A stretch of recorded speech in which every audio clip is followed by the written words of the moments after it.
नमस्कार, मी सुनील एकमत डिजिटलमध्ये आपल्या सगळ्यांचं स्वागत करतो. जिल्हा परिषदांच्या निवडणुकीची रणधुमाळी सध्या सुरू आहे आणि मी आज वडवळ गटामध्ये आहे. वडवळ गटामध्ये काँग्रेसकडनं जे आहे ते ॲडव्होकेट माधव कोळगावे या निवडणुकीच्या रिंगणामध्ये उतरलेले आहेत. कारण गेली 30 वर्ष झालं ते राजकारणामध्ये सक्रिय आहेत. राजकारणामध्ये त्यांनी म्हणजे सक्रिय असताना त्यांनी पंचायत समिती चाकूरमध्ये त्यांनी सभापती म्हणून काम केलं, सदस्य म्हणून त्यांनी काम केलं. त्याचबरोबर त्यांनी ग्रामीण भागामधल्या लोकांसोबतची कनेक्टिव्हिटी जी आहे ती अतिशय स्ट्रॉंग जी आहेत ते व्यक्तिमत्व आपल्यासोबत आहेत. सर, खूप खूप नमस्कार. आपलं नमस्कार. खरं तर आपण या निवडणुकीच्या रिंगणामध्ये उतरलाय. काय प्रमुख मुद्दे आहेत, काय वाटतं, आपला थोडासा अल्प परिचय द्यावा कारण लोकांना, आणि त्याचबरोबर काय मुद्दे आहेत आपल्या या निवडणुकीत? मी ॲडव्होकेट कोळगावे माधव निवृत्ती, वडवळ जिल्हा परिषद गणामधनं जिल्हा परिषदेची निवडणूक भारतीय राष्ट्रीय काँग्रेस पक्षाकडनं लढवतोय आणि गेली 30 वर्ष झालं मी चाकूर तालुक्यामध्ये पंचायत समितीच्या माध्यमातून सर्वसामान्य माणसांचं काम या ठिकाणी करण्याचं करतोय. 1997ला मी पहिली निवडणूक लढवली. माझी पत्नी त्यावेळेस निवडून आली होती आणि 90 साली चाकूर पंचायत समितीचं सभापतीपद त्या ठिकाणी मला मिळालं आणि तालुक्यातल्या सर्वसामान्य माणसाची कामं करण्याची संधी त्या ठिकाणी मिळाली. त्याच्यानंतरच्या 4 निवडणुका पंचायत समितीच्या लढवल्या, आपण जिंकल्या आणि 2015 साली मी स्वतः चाकूर पंचायत समितीचा सभापती म्हणून त्या ठिकाणी काम केलं. आणि काम करत असताना मी माझ्या पंचायत समिती गणापुरतं मर्यादित न राहता पूर्ण चाकूर तालुक्यामध्ये मी ते काम वाढवलं. चाकूर तालुक्यातल्या प्रत्येक गावातला, प्रत्येक घटकातला सर्वसामान्य माणूस माझ्याशी जोडला गेला आणि ते कामाच्या माध्यमातून. कारण मी काम करणारा माणूस आहे, मी एक सकारात्मक विचार करणारा माणूस आहे, मी आशावादी कार्यकर्ता आहे आणि चळवळीशी माझं कॉलेजच्या जीवनापासून चळवळीसोबत माझे संबंध आहेत. आदरणीय बाळासाहेब आंबेडकर नांदेड लोकसभेला थांबले होते, त्यावेळेस मी विद्यार्थी होतो आणि विद्यार्थी असताना अक्षरशः मी 8-15 दिवस बाळासाहेबांच्या प्रचारामध्ये मी काम केलं. हरिभाऊ शेळके भारिप बहुजन महासंघाचे उमेदवार होते नांदेड लोकसभेचे. त्याही वेळेस अगदी कॉलेज सोडून चळवळीचं वेळ असल्यामुळे मी ते नेहमी करत आलो. आणि त्याच्यानंतर 2014ला भारिप बहुजन महासंघाकडनं मी आदरणीय बाळासाहेबांच्या नेतृत्वाखाली अहमदपूर विधानसभेची निवडणूक लढवली. काही बाकीचे जातीचे समीकरण आले, त्याच्यामुळे त्याच्यामध्ये मला काही फारसं यश आलं नाही. मी 2019ला राष्ट्रवादी काँग्रेस पक्षाचा मी त्यावेळेस सभापती होतो माझ्या माहितीनं. आणि पंढरपूरला सत्ता संपादनाचा महामेळावा आदरणीय बाळासाहेबांनी घेतला. मुळात माझी चळवळ माझ्या अंगामध्ये असल्यामुळं मलाही वाटलं की आपलंही योगदान याच्यामध्ये काहीतरी दिलं पाहिजे आणि मी त्या पंढरपूरच्या मेळाव्याला त्या ठिकाणी गेलो आणि उदगीरच्या सभेमध्ये बाळासाहेबांच्या मी प्रवेश केला वंचितमध्ये आणि वंचितकडनं मी अहमदपूरची विधानसभेची उमेदवारी मागितली. काही अडचणी आल्या त्याच्यानंतर, परंतु मला सांगायचं की एक चळवळीशी माझी नाळ आहे आणि मग इथला उपेक्षित समाज असेल, या ठिकाणचा सर्व बहुजन समाज असेल, आंबेडकरी चळवळीतले सगळे कार्यकर्ते असतील, हे माझ्यासोबत अनेक वर्षापासून जोडले गेलेले आहेत. आणि मी पंचायत समितीमध्ये काम करत असताना आपल्याला आश्चर्य वाटेल की इथला कुठल्याही पक्षाचा कार्यकर्ता, इव्हन भारतीय जनता पार्टीचे सुद्धा कार्यकर्ते असतील, मनसेचे असतील, शिवसेनेचे असतील, राष्ट्रवादीचे असतील, काँग्रेसचे असतील, सगळ्याच पक्षाचे कार्यकर्ते तालुक्यावर इथं काम घेऊन येताना एक ॲडव्होकेट कोळगावे एक कामाचा माणूस आहे असं म्हणून ते माझ्याकडे कामासाठी यायचे आणि मीही तेवढा वेळ देऊन त्यांच्या कामासाठी मी नेहमी प्रयत्न करत आलोय. म्हणून एक आता कुठल्याही गावामध्ये जर मी गेलो, माझा मतदारसंघ सोडून दुसऱ्या गावात जरी गेलो, आताही अनेक उमेदवार मला म्हणतात की साहेब सभा घ्या आमच्या. मी इथं उमेदवार आहे वडवळ जिल्हा परिषद सर्कलला आणि तालुक्यामध्ये लोक त्या ठिकाणी सभा मागतात.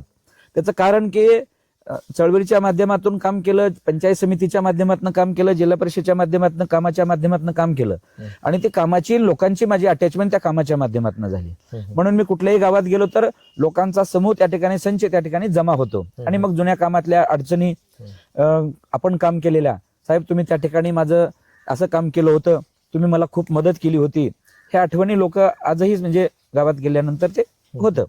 कारण तुम्ही कार्यकर्ता असताना तुम्ही भारी बहुजनचं काम केलं, त्याच्याबरोबर राष्ट्रवादीमधून तुम्ही सभापती पद भूषवलं, आता तुम्ही काँग्रेसमधून उमेदवार आहात. कारण इतक्या दिवसामध्ये हे तुम्ही जे पक्ष बदलताय, विरोधकांकडून आरोप सुद्धा होतोय की म्हणजे हा व्यक्ती पूर्णपणे पक्ष बदलला जातोय. नाही, हे खरं तर हे प्रश्न आपण महाराष्ट्रामध्ये मागच्या काळात पाहिलात की सगळे मोठे मोठे नेते मंडळी हे प्रश्न खरं तर त्या नेते मंडळीला विचारले गेले पाहिजेत. आम्ही सामान्य कार्यकर्ते आहोत. या ठिकाणी एक पक्ष घेऊन, एक पक्षाचा विचार घेऊन आपल्याला निवडणुकीला समोर जायचं असतं. आणि मग त्या ठिकाणी अनेक लोक काय करतात की पक्ष स्वतःचा मालकी हक्काचा पक्ष असल्यासारखं. मी राष्ट्रवादीमध्ये काम करत होतो शरदचंद्रजी पवार साहेबांच्या. खरं तर मी 9-10 वर्ष काम केलं, परंतु तिथं नेत्यांना पक्ष रजिस्ट्री करून दिलाय की काय, मालकीचा पक्ष आहे की काय, अशा पद्धतीने जर नेते पक्षातले काम करू लागले, कार्यकर्त्यांनी कसं काम करायचं पक्षामध्ये? म्हणजे ती अडचण आमची नेहमी व्हायची. एक प्रस्थापिताच्या विरोधातली लढाई नेहमी आम्ही रस्त्यावरती लढत गेलो आणि मग आमची कोंडी व्हायची प्रस्थापिताच्या सोबत काम करताना. त्याच्यामुळे थोडे पक्षामध्ये थोडा बदल झाला 2-3 वेळेस. बरं, आता तुम्ही या निवडणुकीच्या निमित्तानं तुम्ही प्रत्येक गावामध्ये प्रचार करताय, लोकांच्या गाठी भेटी घेताय. असे कुठले ग्रामीण भागातले प्रमुख मुद्दे वाटताय त्याच्यावरती अजून काम करणं अपेक्षित आहे? नाही, मी तर म्हणेन की निवडणुकाच्या उमेदवाऱ्या देतानाच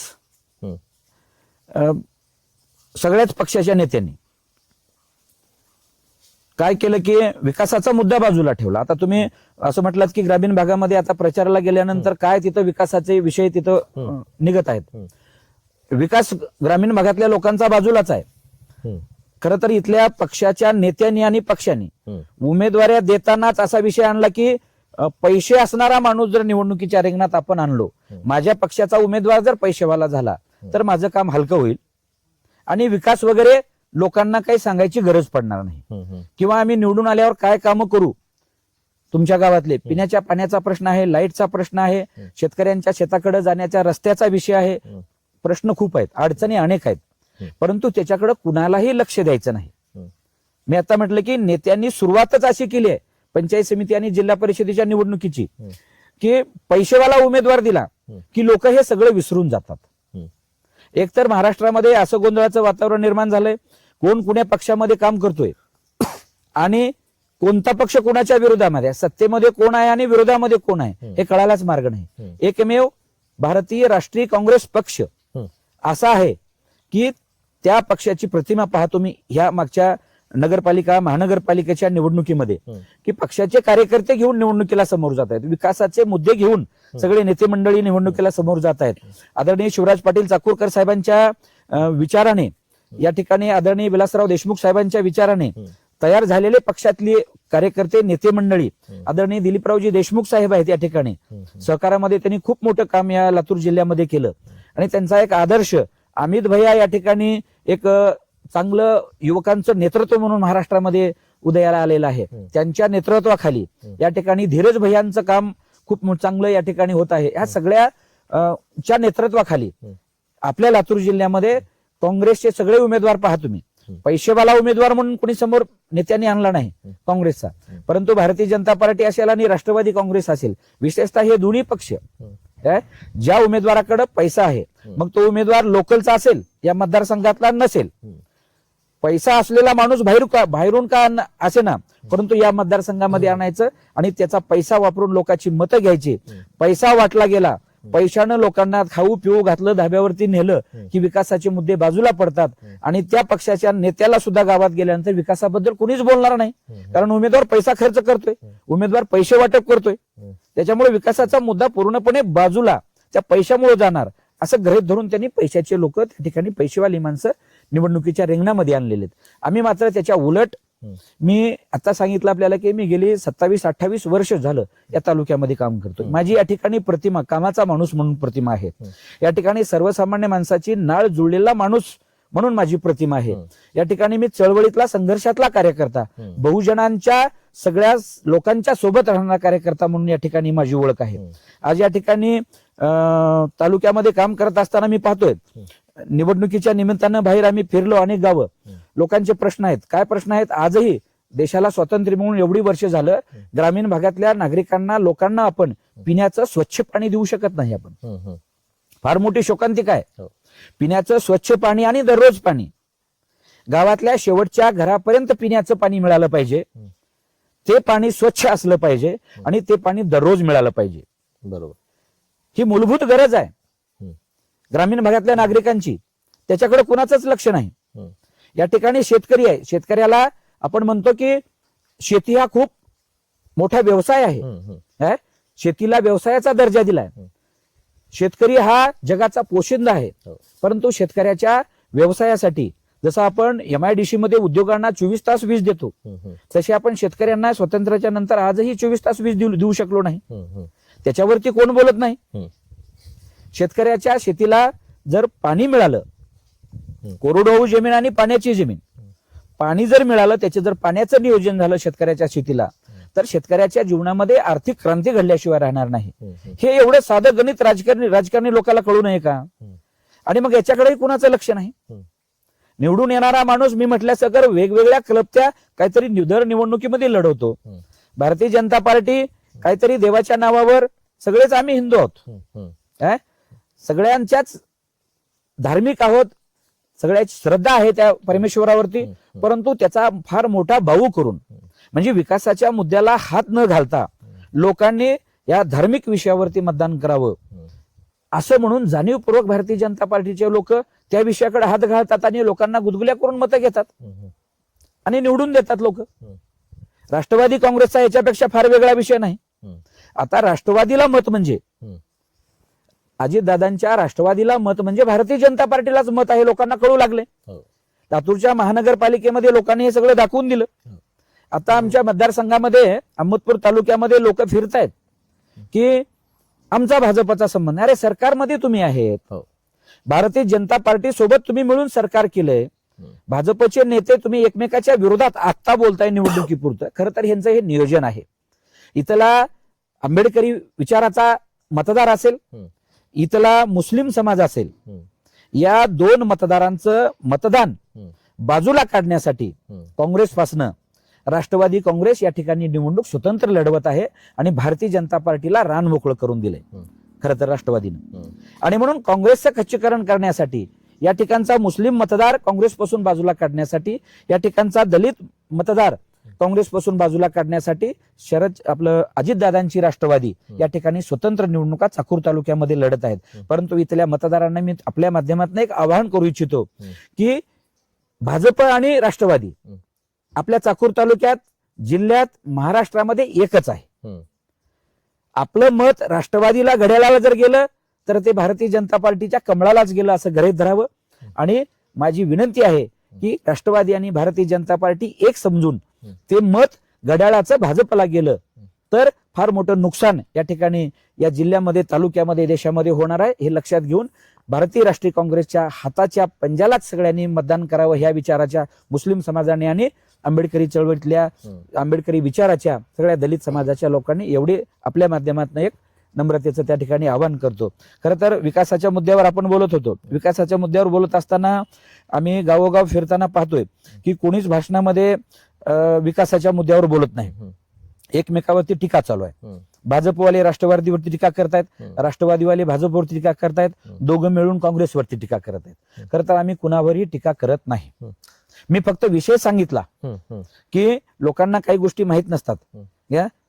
ही भाजप नाही, हे राष्ट्रवादी आहे असं कधी कधी लोकांना वाटतं चुकून. असं म्हणजे ते भासवतात तसं की आपण सेक्युलर आहोत.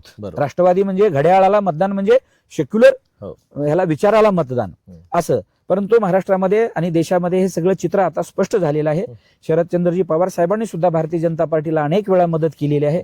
अजितदादांनी सुद्धा महाराष्ट्रामध्ये भारतीय जनता पार्टीलाच मदत केलेली आहे. त्याच्यामुळं हे राष्ट्रवादीचं मतदान, घड्याळाचं मतदान हे कमळाचंच भारतीय जनता पार्टीचंच मतदान आहे. खरं तर आपण पाहिलं तर मागीलच्या काळामध्ये भाजपची सत्ता जी आहे या जिल्हा परिषदेवरती होती.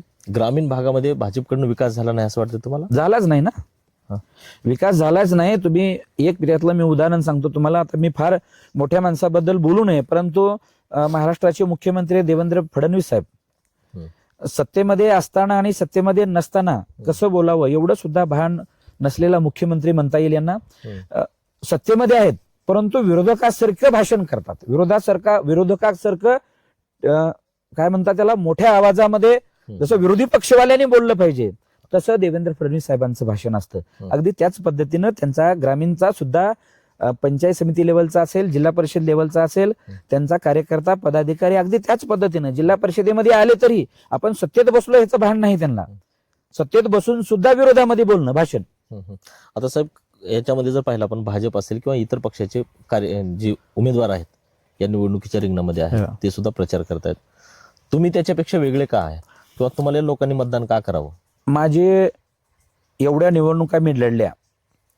मी पंचायत समिती, जिल्हा परिषद आणि विधानसभेसहित 6-7 निवडणुका मी लढल्या. कुठल्याही निवडणुकीमध्ये मी कधीही पैशाचं आणि दारूचं वाटप मी कधीही केलं नाही. त्याची मला गरजच पडली नाही. प्रत्येक गावागावातली लोक माझ्यासाठी पैसे खर्च करतात. म्हणजे हे खोटं वाटेल ऐकणाऱ्याला सुद्धा, पण आज सुद्धा चांगल्या माणसांची संख्या खूप आहे. म्हणूनच हे जग टिकून आहे. आपण म्हणतो लोक बिघडली, लोक नाही बिघडली, पुढारी बिघडली.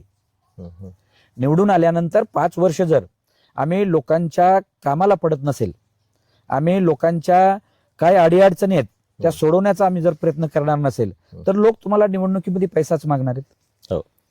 तुमच्याकडे जर काम नसेल तर तुम्ही पैशाचा आधार घेणार आहेत, तुम्ही जातीचा आधार घेणार आहेत, तुम्ही धर्माचा आधार घेणार आहेत.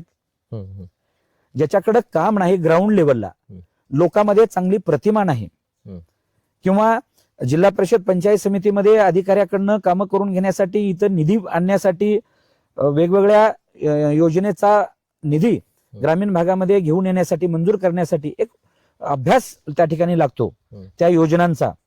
अधिकारी इथं सुपर क्लास 1चे अधिकारी आहेत, क्लास 1चे अधिकारी आहेत. अधिकाऱ्याने एखादा निवडून आलेल्या पदाधिकाऱ्याला उत्तर दिलं की त्याला पुढे काय बोलावं त्याला कळत नाही. अनेकदा पाहतोय आम्ही. काय म्हणजे आमचे सहकारी असतात, त्यांच्याबद्दल मी काही बोलणार नाही, पण माहिती नाही, अभ्यास नाही त्याच्यातला, म्हणून लोकांची, जनतेची कामं अडकतात. काय मग लोकांना माहिती आहे, इथं मी 25-30 वर्षापासून काम करतोय. अधिकारी लेवलला एक प्रशासनाचा चांगला दांडगा अनुभव माझ्याकडे आहे असं म्हणून लोक माझ्याकडे बघतात. प्रशासनामध्ये कामं सांगताना त्या अधिकाऱ्यालाही कामाची अडचण नाही आली पाहिजे. म्हणजे नियमामध्ये बसवून जर काम अधिकाऱ्याला सांगितलं तर अधिकारी आपलं काम टाळत नाहीत. बरोबर. आणि आपल्याला जर नियम माहित नसेल, सांगणाऱ्याची भाषा अशी असते की माझा माणूस आहे तेवढं काम करून टाका, असं म्हणण्यापेक्षा आपण त्या अधिकाऱ्याच्या, प्रशासकीय यंत्रणेच्या भाषेमध्ये आपण जर काम सांगितलं, त्या प्रशासकीय यंत्रणेच्या सिस्टीम मध्ये बसून जर आपण काम करा असं म्हणून त्यांना विनंती केली तर 100% अधिकारी काम करतात. कुठलंही काम तालुक्यामध्ये आजपर्यंत टाळत नाहीत. आणि आपल्याला माहितीसाठी सांगतो की इथल्या प्रशासकीय यंत्रणेमध्ये एवढ्या वर्षाच्या माझ्या कालावधीमध्ये माझा एकही साधा अर्ज 2 वळीचा कुठल्याही कर्मचाऱ्याच्या, प्रशासकीय अधिकाऱ्यांच्या तक्रारीचा सापडणार नाही फाईलमध्ये. म्हणजे कुणालाही तक्रार न करता मी जनतेची कामं, ग्रामीण भागातल्या लोकांची विकासाची कामं मी या ठिकाणी तालुक्यामध्ये केलेली आहेत. फक्त मतदारसंघापुरतं म्हणून नाही, अनेक मला फोन येतात.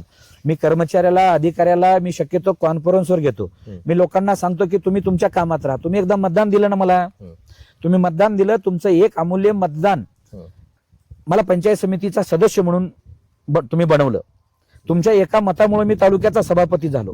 तुमच्या एका मतामुळं मला तालुक्याच्या राजकारणामध्ये काम करण्याची संधी मिळाली. तुमच्या एका मतामुळे मला तालुक्यामध्ये मान सन्मान मिळाला. मला एवढं पुष्कळ झालं. तुम्ही आता कामासाठी तुम्ही कुठेच म्हणून बाहेर यायचं नाही, किंवा तालुक्यावर तिथं पंचायत समितीला यायचं नाही. तुम्ही तुमच्या कामात राहा. तुम्ही तुमचा व्यवसाय करता, कुठला त्या व्यवसायात राहा आणि तिथं बसूनच काम सांगा, मला फोन करा. कुणाकडे तुमचं काम आहे त्या कर्मचाऱ्याला मी लाईनवर घेतो, कॉन्फरन्सवर घेतो. कर्मचारी त्याच्यासोबत चर्चा करतो, काय अडचण आहे दोघातली मी दुरुस्त करून ते काम करून देतो. आता जर जिल्हा परिषदेवर तुम्ही निवडून आलात तर 100 दिवसाचा तुमचा विकासाचा रोड मॅप काय असणार आहे? आता मी आता फिरताना प्रचारामध्ये सगळ्यांना सांगतोय की लोक म्हणतायत की बाबा कामाचा माणूस म्हणून आपल्याला वकील साहेबांना मतदान करायचंय, तर हेच तुमच्या डोक्यातलं उतरू देऊ नका. जास्तीत जास्त लोकांना सांगा माझ्या वतीनं, किंवा ॲडव्होकेट कोळगावे हे कामाचे आहेत आणि निवडून आल्यावर न सांगता कामं करतात, हेच तुम्ही माझ्या वतीनं सांगा, खात्री द्या. आणि माझ्यामध्येही 5 वर्षामध्ये कुठला बदल होणार नाही. निवडून आल्यानंतर प्रत्येक गावाला भेटी देऊन एक त्या गावाचा आराखडा तयार केला जाईल, त्या गावातल्या कामाचा प्राधान्यक्रम ठरवला जाईल, मग दलित वस्तीमध्ये वेगळ्या बैठका घेतल्या जातील, गावाच्या ग्रामपंचायतमध्ये वेगळ्या बैठका घेऊन सगळ्यांशी संवाद साधला जाईल आणि त्या ठिकाणी कामाचा प्राधान्यक्रम ठरवून त्या प्राधान्यक्रमानुसार त्या ठिकाणी मतदारसंघामध्ये काम केली जातील. अनेक ठिकाणी कसं आहे, आता दलित वस्त्यामधला विषय मी सांगतो आपल्याला. दलित वस्त्यामध्ये समाज कल्याणचं बजेट खूप मोठ्या प्रमाणामध्ये असतं, पण या ठिकाणी काम करताना मला असा अनुभव आला की बजेट आहे म्हणून काम घ्यायचंय, लोकसंख्येच्या प्रमाणात पैसा आहे आणि काम घेताना आम्ही काय करतो की जे काम आम्हाला परवडायचं काम आहे, ज्या कामात पैसे जास्त राहतात ते काम आम्ही सुचवतो. मग त्याच्यापेक्षा मी एक शिवणा मागच्या मुख्य कार्यकारी अधिकाऱ्यांना एक पत्र दिलं होतं. पत्र दिल्यानंतर पत्रामध्ये मी असा उल्लेख करून दिला होता की शासनाच्या GR मध्ये एक वाक्य टाकलं की दलित वस्त्यामधले प्रस्ताव प्रस्तावित करताना त्या वस्त्यातली निकड लक्षात घेऊन, निकड म्हणजे गरज लक्षात घेऊन कामं प्रस्तावित करण्यात यावीत. हे कोणच पाहत नाही जिल्ह्यामध्ये. ना समाज कल्याणचे अधिकारी पाहत नाहीत, समाज कल्याणचे सभापती पाहत नाहीत, ना पंचायत समितीचे गटविकास अधिकारी पाहत नाहीत. ग्रामपंचायतीनं त्यांच्या सोयीचं काम द्यायचं. दलित वस्तीमध्ये पाण्याची अडचण आहे, ती पाण्याची अडचण सोडून दुसऱ्या एखाद्या पैसे मिळणाऱ्या कामावरती कामं प्रस्तावित केली जातात. म्हणून मी एक पत्र दिलं आणि मुख्य कार्यकारी अधिकाऱ्यानं जिल्ह्याच्या सगळ्या प्रस्तावांना स्थगिती दिली आणि पत्र दिलं की सगळे प्रस्ताव व्हेरीफाय करा, त्या दलित वस्तीमध्ये जाऊन दलित वस्तीमध्ये तिथं कामाचा प्राधान्यक्रम ठरवा आणि 1 नंबरचा प्राधान्यक्रम त्याची कामं प्रस्तावित करा, असं म्हणून मुख्य कार्यकारी अधिकाऱ्याने मागच्या काळामध्ये 1 वर्ष 1.5 वर्ष झालं प्रशासक असतानाच्या पिरियडमध्ये. काय तर कामं करताना लोकांची काय गरज आहे हे लक्षात घेऊन त्या ठिकाणी पुढच्या 100 दिवसाच्या कार्यक्रमामध्ये आम्ही कामं करणार आहोत. खरं तर ग्रामीण भागामधल्या महिलांचा प्रश्न आहे, युवकांचा प्रश्न आहे. युवक हे स्थलांतरित होत आहेत, मोठ्या शहरामध्ये जात आहेत उद्योगधंद्यांसाठी, कामासाठी, आणि महिला ज्या आहेत त्यांनाच हाताला रोजगार उपलब्ध मिळत नाही किंवा ग्रामीण भागामध्ये उद्योगच उपलब्ध नसल्यामुळे त्यांच्या हाताला काम मिळत नाही. महिला सक्षमीकरण आणि युवकांना रोजगार मिळेल यासाठी जिल्हा परिषदच्या माध्यमातून तुम्ही काय प्रयत्न करणार आहात? युवकांचा विषय असा आहे की शासनाच्या खूप अनेक योजना आहेत, वेगवेगळ्या विभागाच्या योजना आहेत, अनेक महामंडळ आहेत, त्या जातीसाठी काढलेली महामंडळ आहेत. आपल्याकडली तरुण मुलं थोडंसं अभ्यास केला पाहिजे, माहिती एकत्रित करून. आता महामंडळ आहेत किंवा जिल्हा परिषदेच्या योजना आहेत. फक्त जिल्हा परिषदेला लोकांनी आपल्याला मतदान केलं आणि निवडून दिलं म्हणून आपण जिल्हा परिषदेपुरतं मर्यादित नाही. जिल्हा परिषदेला फार मोजक्या योजना असतात आणि त्या योजना सगळ्या काही लोकांना आपण पोहोचू शकत नाही. हा आमचा मागचा अनुभव आहे. काय तर आपण त्या ठिकाणी पुढच्या काळात निवडून आल्यानंतर ह्या सगळ्या योजनांचं एकत्रितकरण करून शासनाच्या सगळ्या विविध विभागाच्या योजना, सबसिडीच्या योजना असतात, व्यवसायासाठी, छोट्या उद्योगासाठी, मोठ्या उद्योगासाठी, महामंडळाच्या मार्फत बीज भांडवली योजना, हे काय आहेत नवीन पोरांना माहिती नसतं. काहीतरी करून द्या की, आम्हाला बी कुठली तरी योजना द्या की, कुठली तरी स्कीम द्या की, ही अशी चर्चा लोकांच्याकडनं येते. त्याच्यापेक्षा मला पर्टिक्युलर या योजनेतनं मला हे काम करायचंय किंवा हा व्यवसाय करायचाय असं परफेक्शन बोलताना कुणाच्या ह्याच्यातनं येत नाही. त्याच्यामुळे ह्या सगळ्या योजनांचं एकत्रीकरण करून एक आपल्याला त्याचं ऍप वगैरे तयार करता येईल का, आणि त्या ऍपच्या माध्यमातून किंवा एवढ्या योजना आहेत त्या ऍपवरती जावा, पक्षाच्या माध्यमातून म्हणा किंवा माझ्या सर्कल पुरतं जी तरुण आहेत त्या तरुणांना, ज्याला कुणाला यायचं एक सेंटर केलं जाईल, त्या सेंटरवरती त्याला ट्रेनिंग देऊन एक माणूस तिथं परफेक्ट बसवला जाईल आणि सगळ्या योजनाची माहिती असलेला आपला एक माणूस त्या ठिकाणी 5 वर्ष काम करेल का, याच्यावरती मी थोडासा विचार केलाय. आणि शासनाच्या सगळ्या योजना, जिल्हा परिषदेच्या, पंचायत समितीच्या सगळ्या योजना एकत्रित करून एखाद्या योजनेपुरतं नाही तर त्याला कायमस्वरूपी एखादा व्यवसाय, उद्योग करता आला पाहिजे. त्याच्यासाठी त्याला मार्गदर्शन करून आणि त्याला काय म्हणता येईल, त्याला लोन वगैरे बँकेचं कोणत्या माध्यमातून त्याचा प्रोजेक्ट रिपोर्ट तयार करणं वगैरे असे काही मदत करता येते का, हा माझ्या समोर थोडासा अभ्यास करून मी त्या बाबतीमध्ये थोडासा निर्णय घेणार आहे आणि मी ते ठरवलंय. सर, तुम्ही सुशिक्षित आहात, तुम्ही पेशानं वकील होतात आणि प्रदीर्घ तुमचा राजकीय अनुभव आहे. तुमच्या स्वप्नातली म्हणजे मतदारांना तुम्ही काय आवाहन करणार त्या निमित्तानं? मतदारांना मी एक सांगू इच्छितो की ही निवडणूक खरं तर विकासाच्या मुद्द्यावरती लढली गेली पाहिजे होती. विकास शेवटी पंचायत समितीच्या माध्यमातून केली जाणारी कामं आणि जिल्हा परिषदेच्या माध्यमातून केली जाणारी कामं त्याच्या बाबतीमध्ये येणाऱ्या उमेदवारांनी पक्षाच्या नेत्यांनी बोलायला पाहिजे होतं. तेही बोललं जात नाही. उमेदवारी विकासावर बोलत नाहीत आणि मग 5 वर्षही विकास करायचा नाही आणि निवडणुकीच्या पिरियडमध्ये सुद्धा गावाचा काहीतरी कामाचा आराखडा त्यांच्याकडे नाही किंवा विकासावर बोलायचं नाही. इतर काहीतरी विषय घेऊन मतं घ्यायचे. मी म्हटल्यासारखं जातीचा पैशाचा आधार घेऊन मतं घ्यायचे, निवडून जायचं, एवढं समीकरण फक्त समोरच्या दोन्ही भाजप आणि राष्ट्रवादी काँग्रेस पक्षाच्या उमेदवाराकडे ते समीकरण आहे. माझ्याकडे मात्र मी असं मतदारांना आवाहन करेन, विनंती करेन की आता राहिले 6-7 दिवस. 7 दिवसापुरता कोणीही मतदारांनी विचार करू नये. अगदी 5 वर्ष आपल्या गावाचा पिण्याचा पाण्याचा प्रश्न असेल, आपल्या गावातल्या रस्त्याचा प्रश्न असेल, आपल्या गावातल्या नाल्याचा प्रश्न असेल, आपल्या गावातल्या शेतकऱ्यांच्या शेताकडे जाणाऱ्या शेतरस्त्यांचा विषय असेल, आपल्या गावातल्या लोकांच्या घरकुलांचा विषय असेल, घरकुलाची बिलं काढण्याचा विषय असेल, आपल्या गावातल्या शेतकऱ्यांना जनावरांचे शेड मंजूर करण्याचा विषय असेल, आपल्या गावातल्या शेतकऱ्यांच्या विहिरी मंजूर करण्याचा विषय असेल, विहिरीचे बिलं काढण्याचा विषय असेल. अनेक काम आहेत पंचायत समितीकडे आणि जिल्हा परिषदेकडे. बचत गटाच्या माध्यमातून अनेक योजना आहेत पंचायत समितीकडे. महिलांचं सक्षमीकरण, बळकटीकरण, ह्या सगळ्या योजना आहेत. पाण्याच्या सिंचनाच्या योजना आहेत जिल्हा परिषदेच्या माध्यमातून. पाणी अडवा पाणी जिरवा शासनाची मोहीम आहे. त्याच्या माध्यमातून काही आपल्याला गावाच्या पाणी पातळीमध्ये वाढ करता येते का आणि सिंचनाची पातळी त्या ठिकाणी जर वाढली तर शेतकरी तिथला चांगला सुदृढ होईल. शेतकऱ्याच्या विजेचा प्रश्न आहे. शेतीला जर वीज MIDC प्रमाणे म्हणजे MIDCतल्या उद्योगाप्रमाणे 24 तास जर आपण त्या ठिकाणी वीज देऊ शकलो त्या ठिकाणी तर शेतकऱ्याच्या जीवनामध्ये चांगली क्रांती होऊ शकते. विजेचाही प्रश्न आहे. आज रब्बीचं पीक आलं, पाणी द्यायचे, पेरणी सगळ्यांची एकदाच होते आणि पाण्याला पण पिकं एकदाच येतात. बरोबर. म्हणजे सगळ्यांचे मोटरीचे बटन एकदाच दाबले जातात. त्याच 8 दिवसाच्या 10 दिवसाच्या 15 दिवसाच्या पिरियडमध्ये एक पाणी दिलं की दुसरं पाणी 8-10 दिवसाच्या फरकाने त्यात द्यावं लागतं. सगळ्यांनी बटन दाबायला चालू केलं की लाईट चालत नाही. काय ट्रान्सफॉर्मर जळतो. जळालेला ट्रान्सफॉर्मर दुरुस्त करण्यासाठी 15-15 दिवस महिना म्हणजे 8 दिवसाला दुसरं पाणी द्यायचंय. त्या पाण्याला ट्रान्सफॉर्मर नसतो आणि पिकं वाळून जातात. शेतकऱ्याला पट्टी गोळा करून ट्रान्सफॉर्मर आणावा लागतो खाजगीमधनं. किटकॅट नाहीत, लग्ज नाहीत, अडचणी प्रचंड आहेत शेतकऱ्यांच्या या ठिकाणी, ग्रामीण भागातल्या लोकांच्या. तर ह्या सगळ्या अडचणीवरती आपल्याला पुढच्या काळामध्ये काम करायचंय आणि काम करणारा माझ्यासारखा माणूस तुमच्या समोर निवडणुकीमध्ये उभा आहे. आपण नेहमी निवडणुकीमध्ये मतदार म्हणतात की आता राजकारणामध्ये चांगली माणसं राहिली नाहीत. मग आता निवडणुकीच्या प्रचाराच्या यंत्रणामध्ये फिरत असताना लोकच चर्चा करतायत, साहेब तुम्ही कामाचा माणूस म्हणून लोक तुमच्याकडे बघतायत. बरोबर. एक अभ्यासू माणूस म्हणून तुमच्याकडे बघतायत, प्रशासनावर पकड असलेला माणूस म्हणून तुमच्याकडे बघतायत. मग असं जर असेल आणि मी जर चांगला कार्यकर्ता म्हणून तुमच्यासमोर निवडणुकीच्या रिंगणामध्ये उभा असेल तर मी तुम्हाला ह्या पैसेवाल्या बाकीच्या इतर ह्याच्यामध्ये तुम्ही न अडकता एक तुम्हाला मी पर्याय दिलाय माझ्या माध्यमातून. एक चांगला माणूस, स्वच्छ प्रतिमेचा माणूस, तुमच्या कामाचा माणूस, 5 वर्ष सर्वसामान्य माणसाची कामं करणारा माणूस म्हणून मी तुमच्या समोर एक पर्याय ठेवलाय. तुम्ही मला सर्वांनी मतदान करावं एवढी नम्रतेचा विनंती, आवाहन तुमच्या माध्यमातून मी करतो. सर, शेवटचा प्रश्न एका वाक्यामध्ये, कोळगावे साहेबांच्या स्वप्नातली जिल्हा परिषद कशी असणार आहे? जिल्हा परिषदेमध्ये खरं तर मी एक त्याचं उदाहरण सांगतो.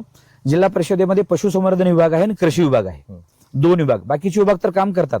मी आता सांगितलं की समाज कल्याण विभाग आहे. समाज कल्याण विभाग जिल्ह्यामध्ये मी पहिल्यांदा सांगेन की त्या दलित वस्तीमध्ये जाऊन त्याचं व्हिडिओ शूटिंग करा की तिथले दलित वस्तीतले लोक जमलेत आणि त्या दलित वस्तीतल्या लोकांनी कामं सुचवलेत.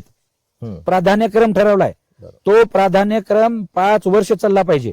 म्हणजे तिथल्या लोकांनी सांगितलेले कामं 5 वर्ष केली पाहिजेत. ग्रामपंचायतीने प्रस्तावित केली पाहिजेत. फार मोठा विषय आहे हा. म्हणजे एका वळीतलं जरी वाक्य असलं, खूप मोठं वाक्य आहे ते. आणि दुसरा विषय मी आता सांगितलं की कृषीचा विषय. कृषी म्हणजे शेती आली, शेतकऱ्यांशी निगडीत आला विषय.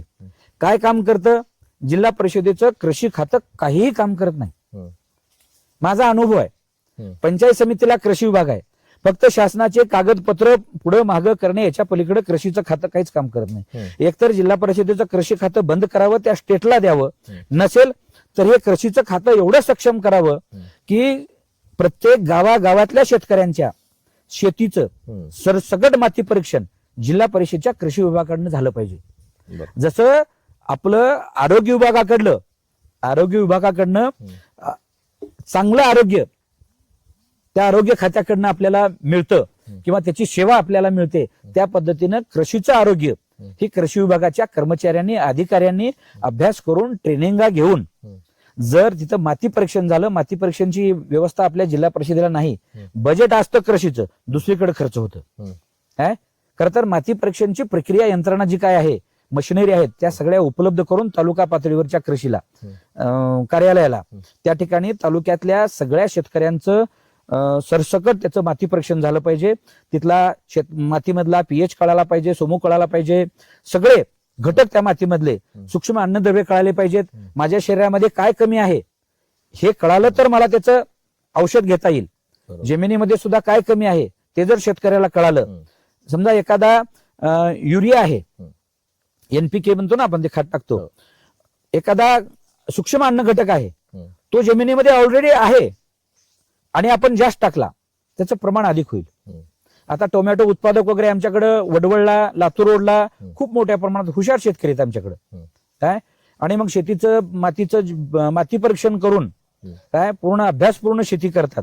अगदी त्याच पद्धतीने लातूर रोडच्या आणि वडवळच्या शेतकऱ्यांच्या धर्तीवरती शेती कशी आम्हाला जिल्हा परिषदेच्या माध्यमातून सगळीकडे करता येईल आणि जमिनीचा पोत, गुणवत्ता, त्याची उगवण क्षमता कशी चांगली वाढवता येईल, त्याच्या उत्पन्नाची काय म्हणतो खर्च जमिनीचा कमी करून आपल्याला अधिक उत्पन्न कसं वाढवता येईल, या दृष्टीने आपण खूप चांगलं काम त्या कृषी विभागाच्या माध्यमातून करू शकतो. आतापर्यंत कधीही केलं गेलं नाही.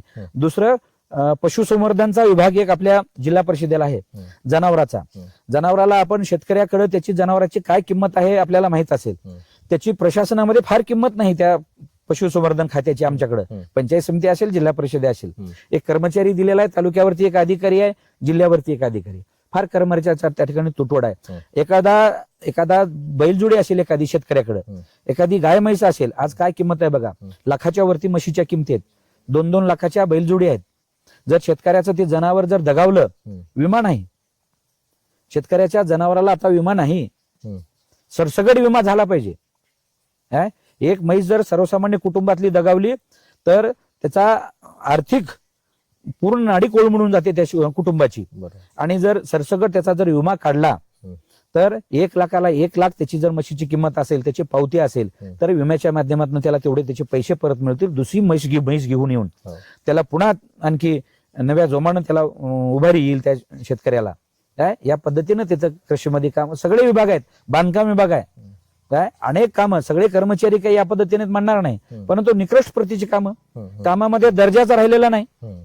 काय इथं काम करणारा आमचा सरपंच आहे गाव पातळीवरला, काय सरपंचापासून ते पार एक्झिक्युटिव्ह कार्यकारी अभियंत्यापर्यंत सरपंचांनी कोणाकोणाला पैसे द्यायचे, म्हणजे अंदाजपत्रक तयार करण्यापासून ते पार ते बिल हातामध्ये पडेपर्यंत प्रत्येक टेबलला जर पैसा वाटत गेला तर इंजिनियर कोणत्या दर्जाचं काम करून घेत असतील वेगळं सांगण्याची गरज नाही. त्याच्यामुळं ज्यांना पगारी आहेत, किमान त्या पगारी असणाऱ्या कर्मचाऱ्यांनी, अधिकाऱ्यांनी असे पैसे खायचे उद्योग करू नयेत. मी कुठल्याही सभागृहात गेलं तर पहिल्यांदा हा विषय मी सांगतोच, कारण पुन्हा 5 वर्ष पुन्हा आमची झंगट नको, वाद नको. त्याच्यासाठी मी माझं स्पष्टीकरण आधी त्या सभागृहात गेल्यानंतर देत असतो, किंवा तुम्ही शिकलेली माणसं आहेत आणि आमच्यासारखा एखादा, सगळेच माझ्यासारखे काही वेल क्वालिफाईड पदाधिकारी असतील असं नाही. कुणी 12वी शिकलेला असेल, कुणी 10वी शिकलेला असेल, कुणी ग्रॅज्युएट झालेला आहे, कुणी इंजिनियर झालेला आहे, पण तुमच्यापेक्षा आम्ही बऱ्यापैकी पदाधिकारी आम्ही कमी शिकलेला असतो अधिकाऱ्यांपेक्षा. तर कमी शिकलेला माणूस उच्च शिक्षित माणसाला येऊन वाकडं बोलून जातो. कशामुळं? तर पैशामुळे. तुम्ही कुठे तर पैसे घेण्याच्या नादामध्ये अडकून जाता आणि मग आमचं वाकडं बोलून घेता 4 चौघाच्या समोर. तुम्ही प्रतिष्ठित माणसं, काय आई वडिलांनी काबाड कष्ट करून तुम्हाला शिकवलेलं, नोकरी लावलेलं, मना सन्मानानं राहायचं, चांगलं प्रतिष्ठेनं तुमचं पद आयुष्यभर तुम्ही ते उपभोगायचं, ते कुठे गेलं की थोड्या पैशासाठी लाचारपणा घेतात आणि आमच्यासारख्या पदाधिकाऱ्याच्या मग वाकडं बोलून घेतात. ते चांगलं नाही, म्हणून मी अगोदर त्यांना कल्पना देतो. आणि पुन्हा जर कोणी केलं तर मग काय समोर येईल तो विषय असतोच आमचा. खरं तर साहेब, आपण या चर्चेमध्ये आम्हाला वेळ दिला त्याबद्दल खूप खूप धन्यवाद आपण- आणि आपल्याला खूप साऱ्या शुभेच्छा. आपण बहुमतानं निवडून याल अशी अपेक्षा आम्ही व्यक्त करतो. खरं तर या जिल्हा परिषदेचा निवडणूक जी आहे तर या जिल्हा परिषदेवरती गुलाल कुणाला लागणार हे पाहणं महत्वाचं आहे. या चर्चेमध्ये इथंच थांबतोय. कॅमेरामॅन संदीप गवळीसह सुनील कुमार, एकमत डिजिटल, लातूर.